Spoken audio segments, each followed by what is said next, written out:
여러분 안녕하세요. 반갑습니다. 저는 장로의 신학대학교에서 기독교 교육을 가르치고 있는 신형섭 교수입니다.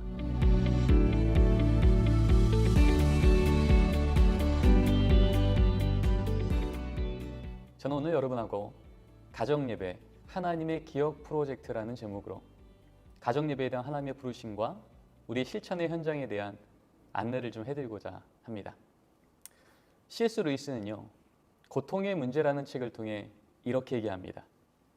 하나님은 우리가 평안할 때는 속삭이며 말씀하시지만 우리가 고통 중에 있을 때는 메가폰으로 소리치신다. 왜냐하면 우리는 고난이라는 것을 맞이하게 되면 이 고난 언제쯤 끝날까? 이 고난 얼마나 크지? 그거 주목하느라 정작 그 고난을 다스리고 계시는 하나님을 향한 시선을 놓쳐버리기 쉽거든요.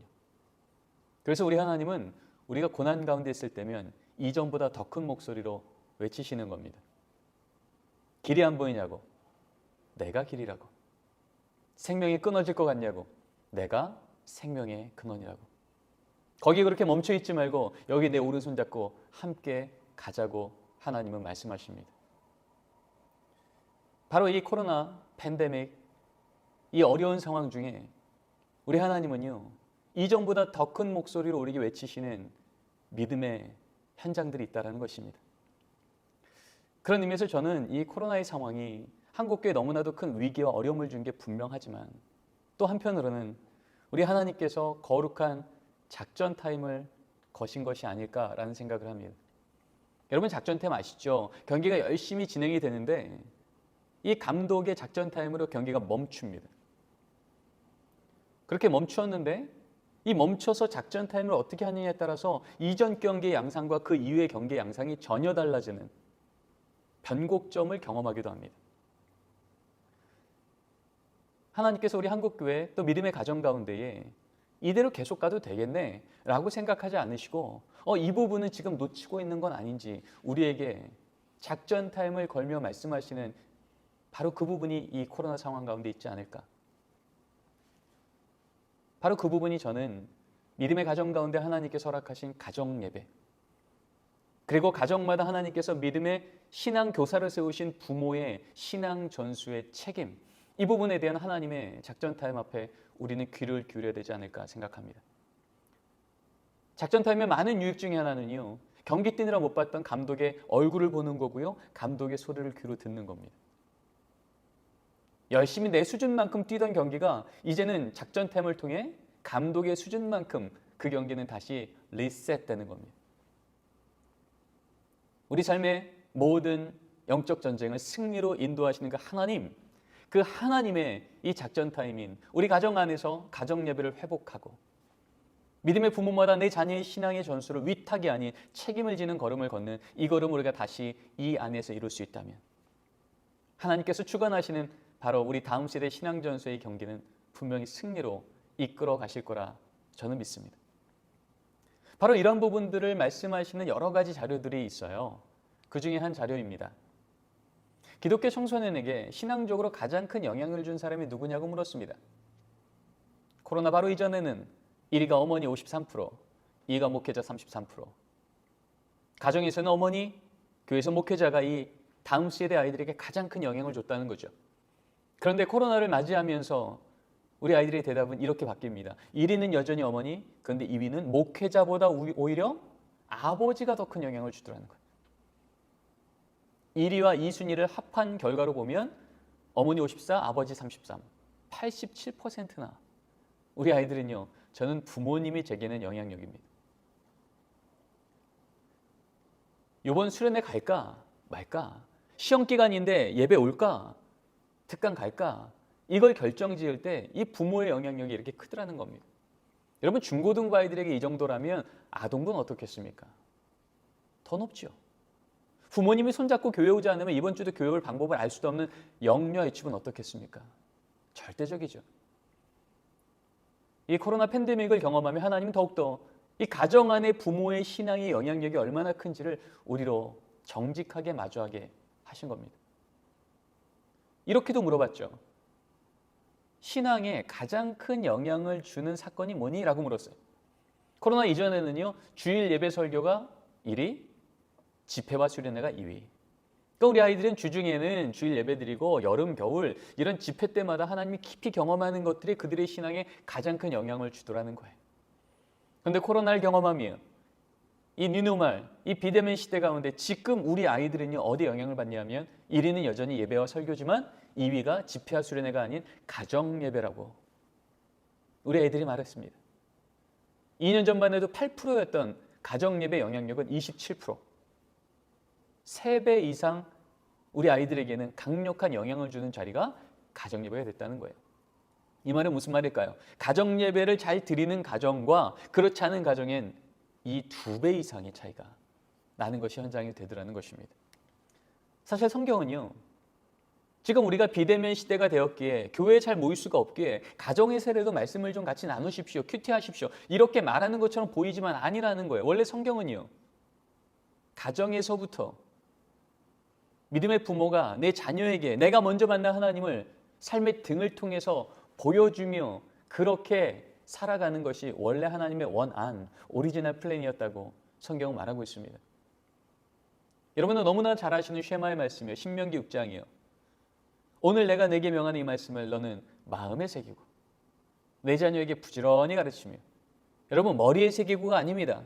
마음에 새기고예요. 신앙은 지식이어서 머리로 기억하여 입으로 전달되는 게 아니라 진리여서 삶의 등으로 보일 때, 앉았을 때든지 길을 갈 때든지 누워있을 때든지 일어날 때든지 이 말씀을 강론할 것이며. 우리 하나님께서 말씀하시는 거예요. 너희 부모 세대가 지금 저기 애굽 땅에서 노예로 살던 너의 삶을 내가 구원으로 이끌어냈는데 지금 너와 너희 자녀 세대가 이제 요단강만 건너면 얻게 될 젖과 꿀이라는 저 땅 앞에 두고 우리 하나님께서 말씀하시는 거예요.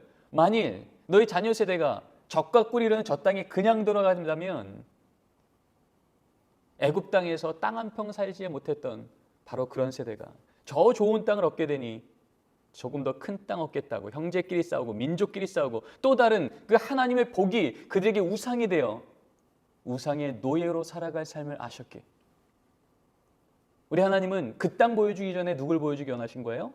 하나님을 보여주기 원하신 거예요. 누굴 통해서요? 오늘 내가 내게 명한 이 말씀을 부모의 마음을 통하여 부모의 삶의 등을 통하여 내 자녀가 부지런히 앉았을 때든지 길을 갈 때든지 누워있을 때든지 바로 그때 우리 자녀 세대는 하나님이 누구신지를 하나님의 말씀을 통하여 경험했을 때 그들에게 어떤 복을 줄지라도 그 복을 주신 분이 하나님이신 것을 기억하여 그 복을 우상 삼아 끌려가는 인생이 아닌 그 복을 주관하신 하나님을 기억하며 감사하고 예배하는 다음 세대.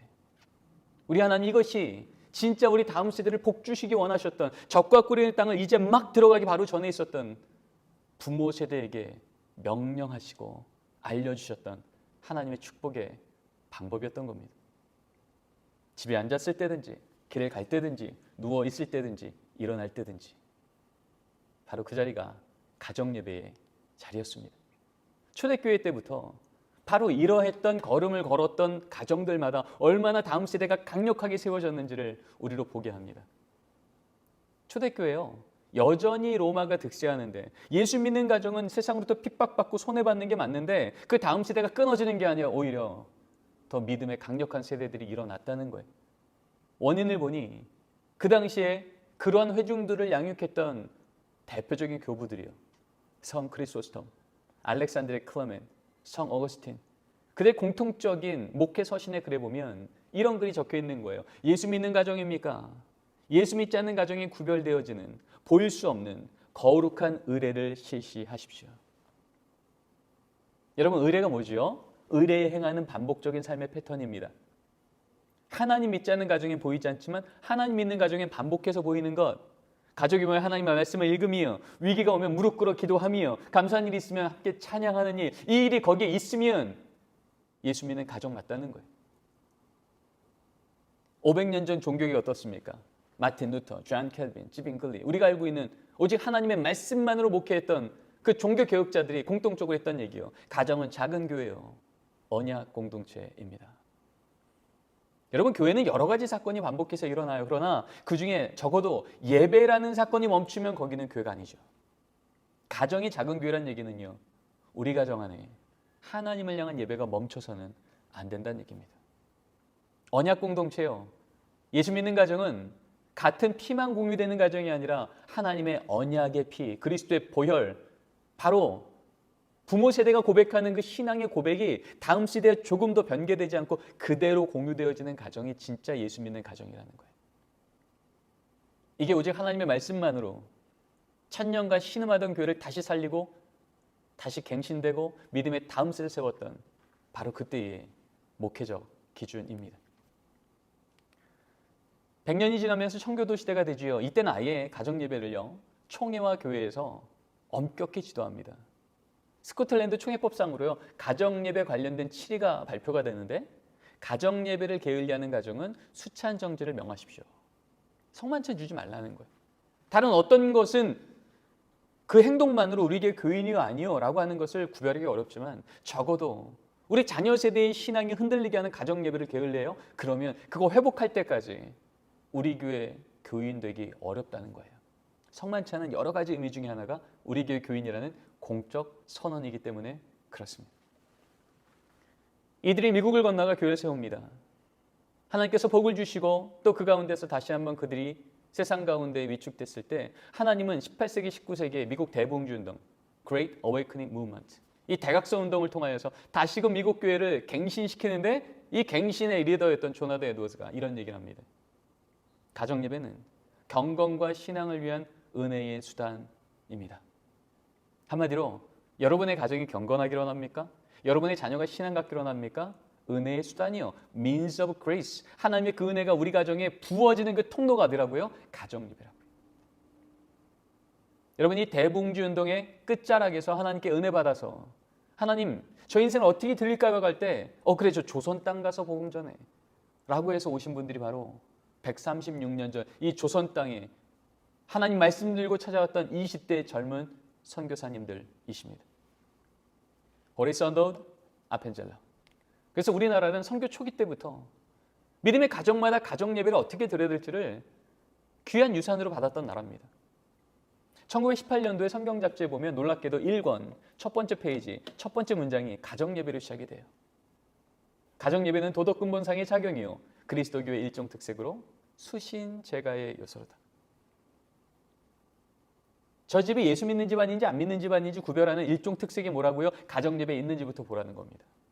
수신제가요, 우리 집안이 다시 일어서고 우리 자녀가 다시 일어서는 그 요소에 뭐가 있다고요? 가정 예배예요. 하나님, 이 나라가 지금 망한 것처럼 보였을지라도 진짜 이 나라의 왕이신 하나님이 우리 가정의 주인이시면 우리 가정, 이 나라 소망 있습니다. 이 고백을 했던 바로 그 다음 세대들을 통하여 우리나라는 뺏겼던 나라를 되찾고 전쟁의 폐허 위에도 하나님의 놀라운 나라를 세워가는 귀한 일들을 이끌어 왔죠. 1922년도에는 아예 헌법에 이렇게 기록이 됩니다. 가정마다 집안마다 반드시 가정예배를 힘쓸지니 아침과 저녁으로 기도하며 성경을 보며 찬송을 할지니라. 조선 예수교 장로의 헌법입니다. 이건 선택사항이 아닌 거예요. 적어도 조선 예수교 장로의 총회 안에 속한 교회의 교인이라면 가정예배는요, 집안마다 반드시 힘쓰는 것. 가급적 힘쓸지니 아니라니까요. 이것이 하나님의 말씀과 2000년 교회사와 또 지금 이 시대 어떻습니까? 유일하게 마스크 벗고 세상 핑계 삼지 않고 내 자녀에게 하나님의 말씀을 정기적으로 전할 수 있는 대면 신앙 공동체요. 가정이잖아요. 바로 이 가정 안에서 하나님께서 우리에게 명하신 바로 그 사건입니다. 성경에 많은 가정 예배에 대한 말씀들이 있지만 그 중에 믿음의 조상 아브라함을 하나님께서 부르셨을 때 그 첫걸음부터 하나님이 얼마나 가정 예배를 중요하게 여기셨는지 우리는 이 말씀을 통해서 확인하게 됩니다. 그가 처음으로 제단을 쌓은 곳이라 그가 거기서 여호와 이름을 불렀더라. 아브라함 이름으로 또 양과 소와 장막이 있으므로. 여러분, 족장시대 때 친족 아비집을 버리고 다른 지역 간다는 건 인생 걸었다는 얘기입니다. 나름 하나님 믿었다는 거. 하나님 지금 하나님 믿고 이 걸음 가면 우리 가족 복 줄 거 맞죠? 라고 동의했다는 거예요. 문제는요, 그렇게 가고 있지만 아브라함 가정에는 여호와 이름을 부르는 제단이요, 가정 예배가 있었던 반면 롯의 가정에는 양과 소와 장막이 있더래요. 가정 예배 있단 말이 없습니다. 왜 그랬을까요? 혹시 이런 것 아니겠습니까? 아무리 머리로 하나님 우리 가정, 하나님 복 주실 가정 맞습니다라고 믿을지라도 오늘 하루 당장 눈앞에 보이는 양 챙기느라, 소 챙기느라, 장막 챙기느라 여호와의 이름을 부를 여유가 없었던 가정 아니겠습니까? 그랬더니 소돔 땅이라고 하는 세상적으로 볼 때 매력적으로 보이는 땅이 딱 나타나니까 어떤 일이 일어나요? 하나님 알지 못하는 가정과 조금도 다르지 않은 선택을 하더라는 겁니다. 여기 사람 많겠네. 직장 많겠네. 우리 집에 있는 양소장과 요거 들고 들어가면 살만하겠네 라고 세상 하나님 알지 못하는 사람과 동일한 결정을 하고 들어가더라는 겁니다. 성경은 이 창세기 13장 4절 5절 말씀의 기록 이후에 롯은 소돔 땅 들어가고 아브라함은 가나안 땅을 들어갔다고 말하고 있습니다. 하나님은 복처럼 보이는 것 쫓아 들어가다 망할 도성으로 들어간 롯의 가정이 아닌 복의 근원이신 하나님을 늘 모시어 하나님의 말씀을 묵상하며 그 하나님의 말씀을 따라서 어떻게 우리 가정을 하나님 인도하실 겁니까? 그 말씀 앞에 묻고 순종할 때 기근의 땅마저도 적과거리는 땅으로 뒤집어 놓으시는 하나님이 정말 계획하신 축복하신 디자인하신 믿음의 명문감은 아브라함의 가정, 하나님의 이 가정으로 우리를 초대하고 있는 줄 믿습니다.